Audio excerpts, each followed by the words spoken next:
জাদু কখনো জিনের সাহায্য ছাড়া করা সম্ভব না।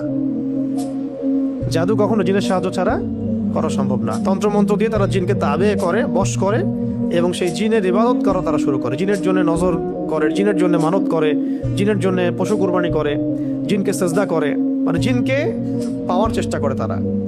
এবং জিনদেরকে আল্লাহ পাক কিছু ক্ষমতা দিয়েছেন, যে ক্ষমতাগুলো একটু এক্সট্রাঅর্ডিনারি আমাদের চাইতে। তো এইগুলোকে কাজে লাগিয়ে বেসিক্যালি এই জাদুগুলো করা হয়। বিচ্ছেদ জাদুর পিছনে একটা জিন থাকতে পারে, কারো দেখা গেল যে মানে সুস্বাস্থ্য নষ্ট করার জাদু করা হতে পারে।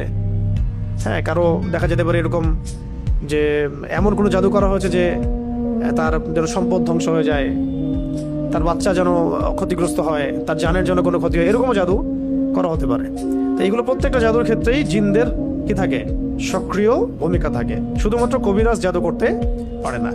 আবার এই জাদু কাটার জন্য যদি আবার কেউ কবিরাজের কাছে যায়, তাহলে সে আবার তাকে এমন একটা প্যাচের মধ্যে ফেলবে যে সে আর এই মানে গোলক ধাঁধা থেকে বের হতে পারবে না। তখন একজনকে দ্বারা আরেকজনকে তারা দমানোর চেষ্টা করে, একজনকে দ্বারা আরেকজনকে থামানোর চেষ্টা করে। কিন্তু এই পুরো ফিতনাটাকে মোকাবেলা করতে পারে শুধুমাত্র কোরআনের আয়াত।